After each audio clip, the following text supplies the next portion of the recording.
बोल मेरे श्री गुरु महाराज की जय।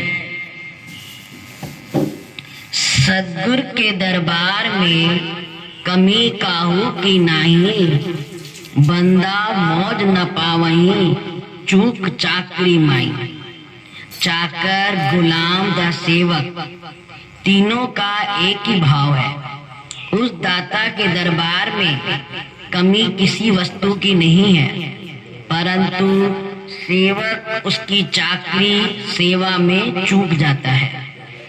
सेवक उस मौज को न जानकर आलस कर देता है और फिर चिल्लाता है कि कृपा नहीं हुई। लाखों मन पानी कुएं में भरा है, परंतु घड़ा पानी में तैरता हुआ पानी की बूंद नहीं पा सकता, क्योंकि उनका मुंह ऊपर को है। यदि झुके तो पानी में डूब भी जाए और संभव है कि पानी रूपी हो जाए। तो कई जिज्ञासु अहंकार में लिप्त रहते हैं, गुरु के पास रहकर भी उस मौज को प्राप्त नहीं कर पाते, क्योंकि उनकी वृत्ति गुण अवगुण वाली ही रहती है और अपनी निज मति से गुरु को जांचने लग जाते हैं। इससे जाहिर है कि उन्होंने अपनी बुद्धि ज्यादा जानी और गुरु को अपने मन के अनुसार चलाने का यत्न किया। गुरु ग्रंथ साहिब का वाक्य है, तुम ठाकुर तुम पै अरदास, जिय पिंड सब तुम्हारी रास। तुम मात पिता हम बालक तेरे, तुम्हारी कृपा में सुख घनेरे। कोई न जाने तुमरा अंत, ऊंचे ते ऊंचा भगवंत। सकल सामग्री तुम्हारी सूत्रधारी, तुम ते होए तो आज्ञाकारी। तुम्हारी गत मत तुम ही जानी, नानक दास सदा कुर्बानी। तो कृपा का पात्र है, उनकी यही वाणी है और निश्चय यही होता है। उन्होंने प्रभु ठाकुर जी को सामने जानकर सब कुछ अर्पण करते हुए कहा, जीव पिंड सब तुम्हारी रास। जैसे माता पिता की मौज में ही सुख मानना चाहिए। माता पिता जानते हैं कि यह अज्ञानी हमारी गोद में ही है। गोद वाला बच्चा अपनी बुद्धि अर्पण किए होता है, अर्थात जैसे माता पिता रखें उसी में उसका भला है। और ज्यों-ज्यों बच्चा बड़ा होता जाता है, माता पिता उसकी देखभाल करना छोड़ देते हैं। जब सेवक कुछ जानता हुआ भी अनजान बनेगा, फिर कृपा का दर्शन होगा। उस विधाता ने सारी सृष्टि में एक सूत में पिरो रखी है, जो उस मालिक की इच्छा होती है वही होता है। आज्ञाकारी सेवक ही उसका आनंद मानते हैं। श्री गुरु नानक देव जी कहते हैं कि दाता अपनी गत मत तुम ही जानो, मैं उस चमत्कार पर बलिहार हूँ। सो पतंगा देखते ही भस्म हो जाता है। सो प्रेमी सत्संग में अपने आप को पहले गंवाना सीखो। जब दीन दुखी होकर सब गंवा बैठोगे तो दीन जानते ही हैं दयालु दया करेंगे। माता पिता की तभी कृपा थी जब बच्चे को मिठाई खिलाई। मिठाई से खून गंदा हुआ तो फोड़ा चिरवाना भी उनकी कृपा है। चाहे बच्चा उस समय रोता है, कृपा भी अपने अपने समय की होती है। जो मन के अनुसार हो, साधारण जिज्ञासु उसे कृपा कहते हैं, और जो मन के विरुद्ध हो, भले का काम ही हो, उसकी गणना कोप में करते हैं।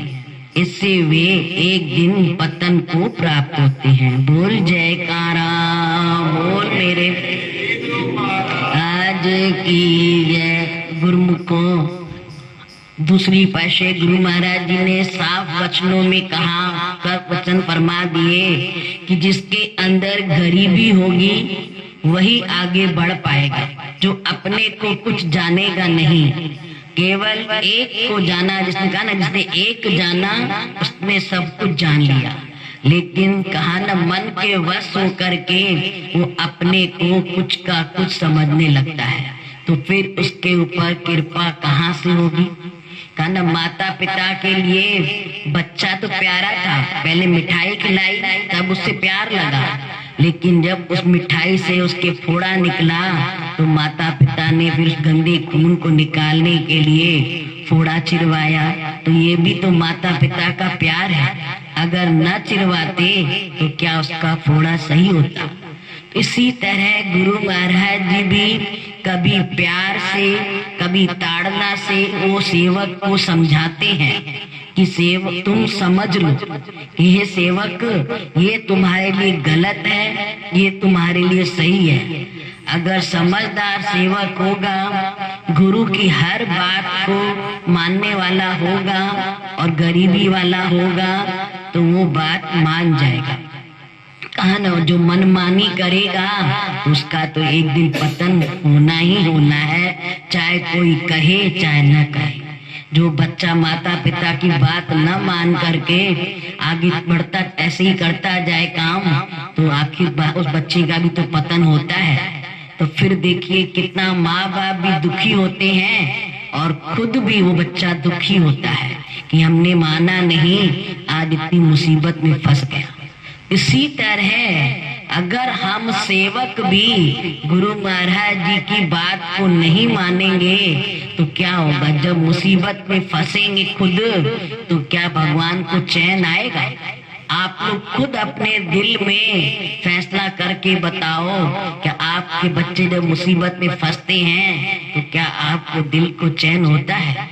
क्या कितना भी कुछ हो जाए, लेकिन बच्चे के लिए मोह है तो उसमें आप कहेंगे नहीं, अगर ये नादान होकर के फंस गया तो हमें इसको बचाना भी है। तो ऐसे ही तो गुरु महाराज जी भी हैं, वो अपने सेवकों के लिए कुर्बान हो जाते हैं। अगर हम नादानी भी कर लेते हैं तो फिर उस नादानी का उनको ही तो करना पड़ता है। इसने ये नादानी की, अब हमको फिर भी इसको बचाना है। तो गुरुमुख को हम लोग को बार बार हिदायत मिलती है, लेकिन हम वो काम करते नहीं है। क्यों? गुरु महाराज जी कितना मेहनत कर रहे हैं सेवकों के साथ कि किसी भी तरह ये बन जाए, इसके ऊपर मुसीबत ना आए, लेकिन हम जीव अज्ञानी बनकर अपनी चलाने लगते हैं।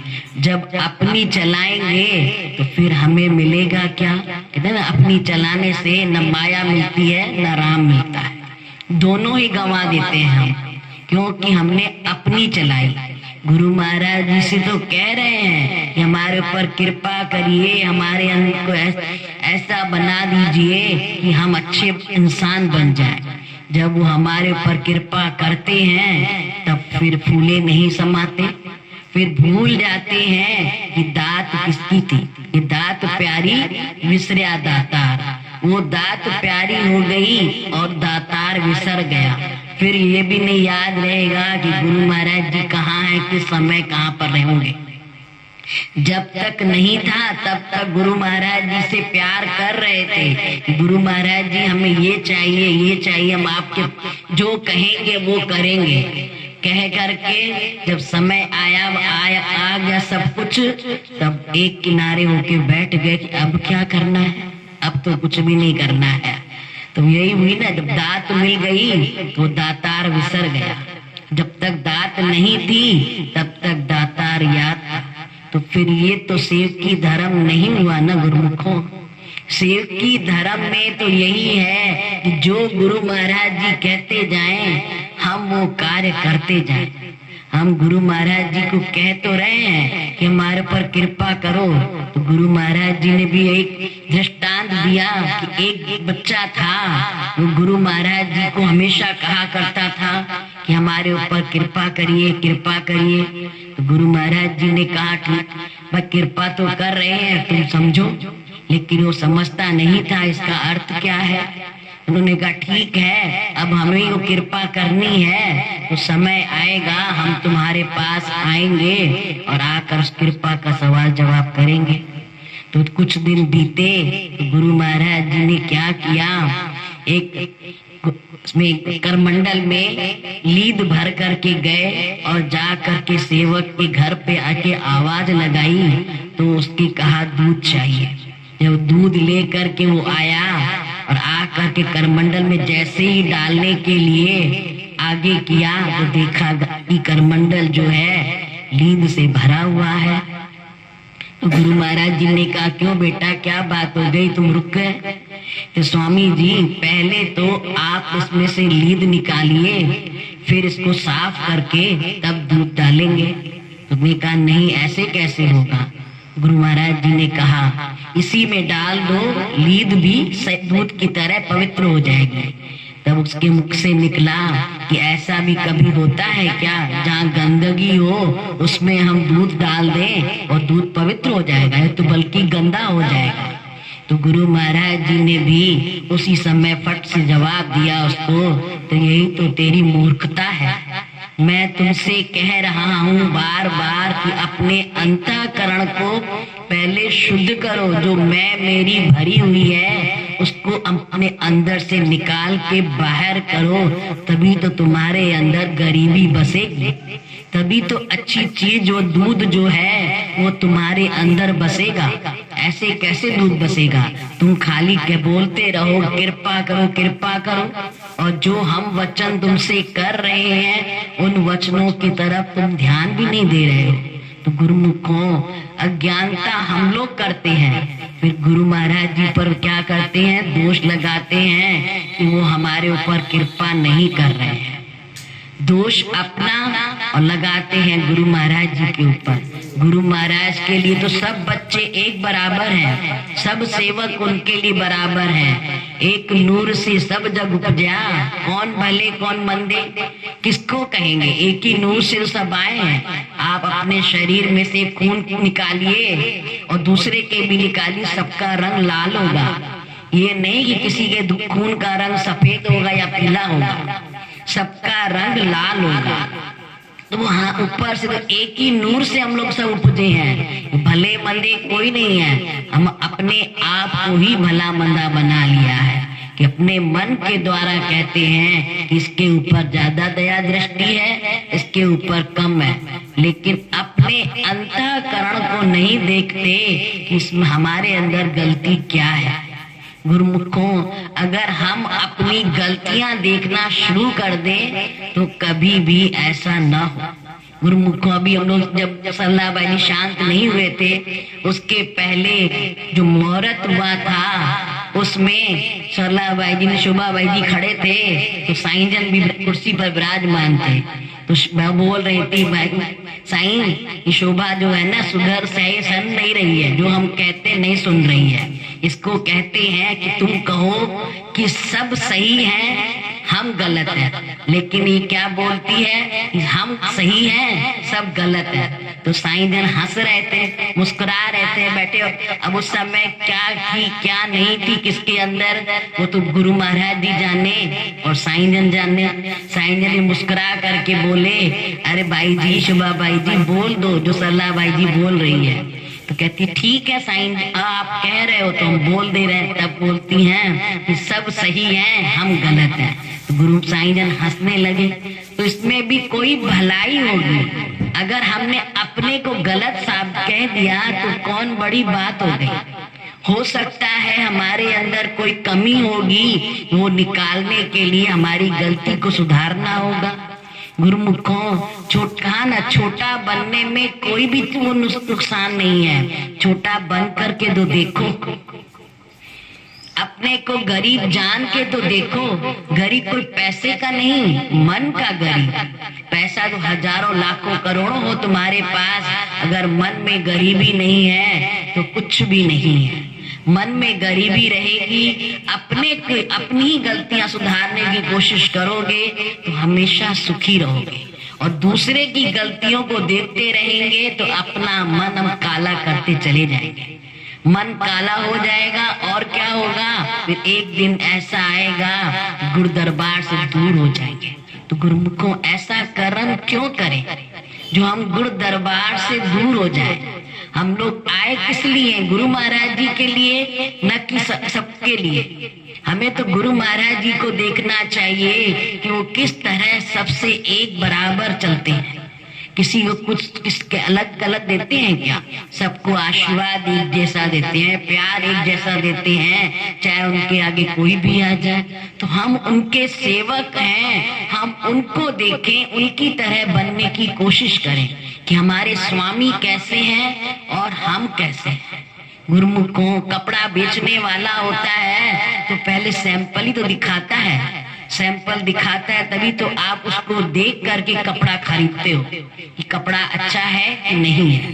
तो इसी तरह हम सेवक भी तो गुरु महाराज जी के सैंपल ही तो हैं। जैसे हमारी करनी होगी, हमारी करनी को देख करके सामने वाला बता देगा अपने आप कि किसके सेवक है।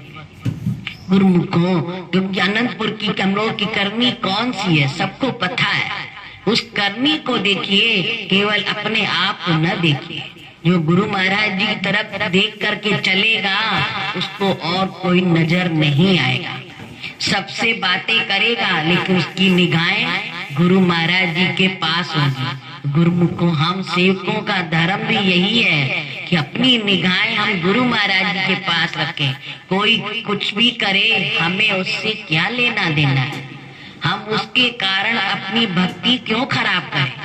हम अपनी भक्ति बनाए, जिसलिए हम दरबार में आए हैं। जो दरबार हमको मिला है, कहा ना, जिस कमी कोई काहू की नहीं है, लेकिन बंदा चूक नहीं पाता, चूक जाता है।